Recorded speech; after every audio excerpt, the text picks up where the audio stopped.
안녕하세요. 정직한 오디오, 정직한 음향입니다. 지난 영상에서 좋은 밸런스드 케이블의 본질이 무엇인지, 그리고 좋은 케이블도 마지막 커넥터 작업에서 성능이 무너질 수 있다는 이야기를 드렸습니다. 원래는 오늘 케이블 다음 단계인 커넥터 작업 이야기를 바로 하려고 했습니다. 그런데 그 전에 먼저 꼭 하나 짚고 넘어가야 할 게 있습니다. 바로 배선 관리입니다. 왜냐하면 좋은 케이블을 써도 커넥터 작업을 잘해도 배선이 엉망이면 결국 노이즈는 또 들어오기 때문입니다. 즉, 케이블과 커넥터 작업 이야기를 하기 전에 그 성능을 실제로 살려주는 환경이 무엇인지부터 먼저 정리해야 한다는 것입니다. 그래서 오늘은 커넥터 작업으로 들어가기 전에 먼저 배선 관리 이야기를 해보겠습니다. 오디오 하시는 분들 보면 케이블은 정말 열심히 고르십니다. 어떤 케이블이 좋은지, 차폐 구조는 무엇인지, 밸런스드인지, 언밸런스드인지, 커넥터는 어떤 걸 써야 하는지, 이런 건 굉장히 많이 신경을 쓰시죠. 그런데 정작 그 케이블을 어떻게 깔고 전원선과 어떻게 지나가고 있는지, SMPS 어댑터 근처에 붙어 있는지, 멀티탭을 어떻게 쓰고 있는지, 이런 건 생각보다 대충 넘어가는 경우가 많습니다. 그런데 제가 오늘 아주 명확하게 말씀드리겠습니다. 아무리 좋은 케이블을 써도 배선 관리가 엉망이면 노이즈 문제는 절대 깔끔하게 해결되지 않습니다. And as I set this transformer down, we have interference, and we can see it on the.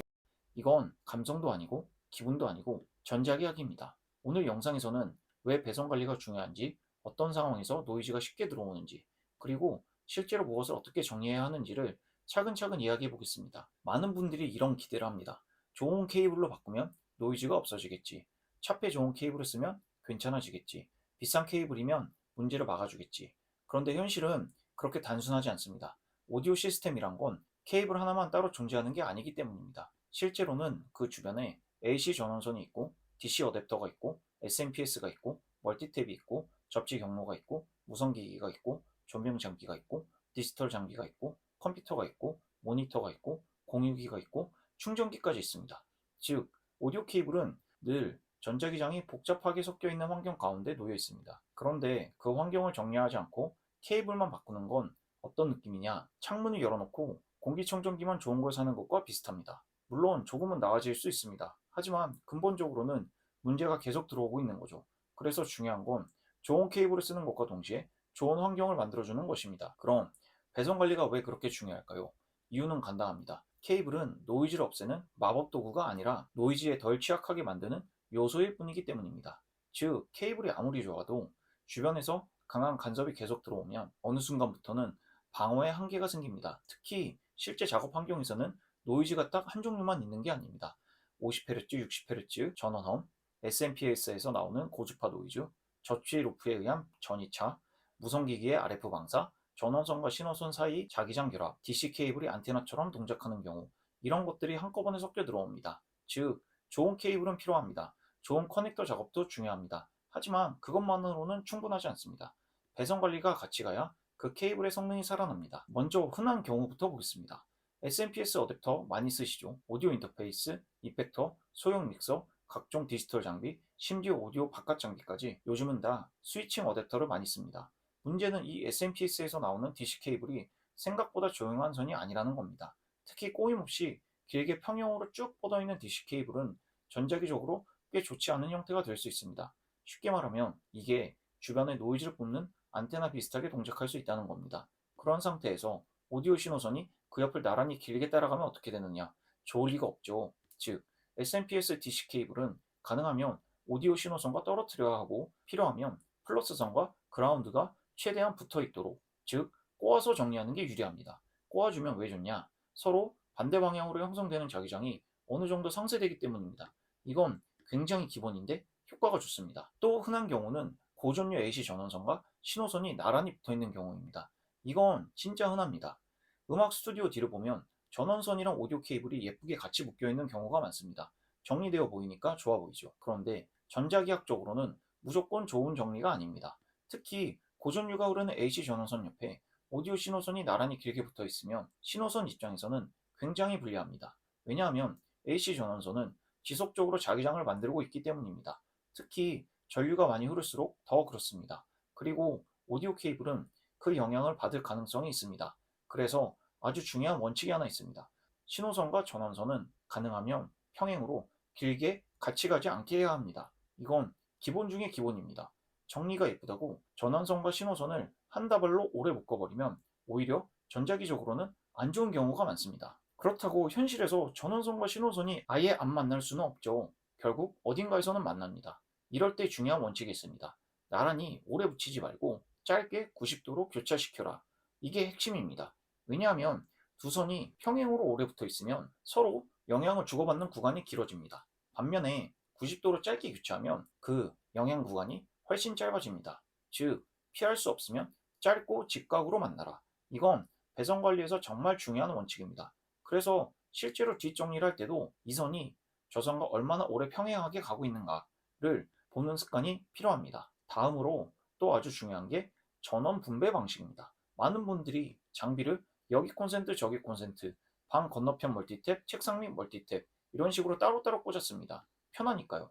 그런데 이렇게 되면 접지 경로가 복잡해지고 장비 사이 전이차가 생길 가능성이 커집니다. 즉, 접지 루프 문제가 더 커질 수 있습니다. 이게 왜 문제냐?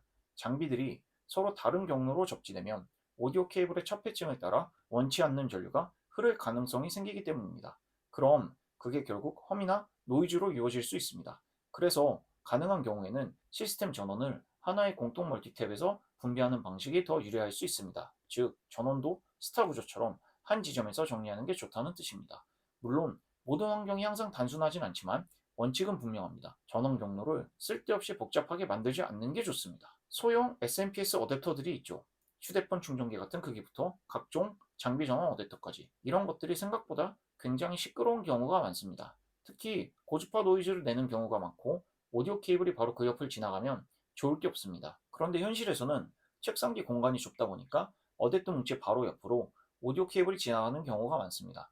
이런 배치도 피하는 게 좋습니다. 가능하면 어댑터는 한쪽에 몰아주고 오디오 케이블은 그 반대쪽으로 빼주고 최소한 직접 붙어 다니지 않게 해야 합니다. 즉, 좋은 케이블이 중요한 만큼 무엇 옆에 두느냐도 너무나 중요합니다.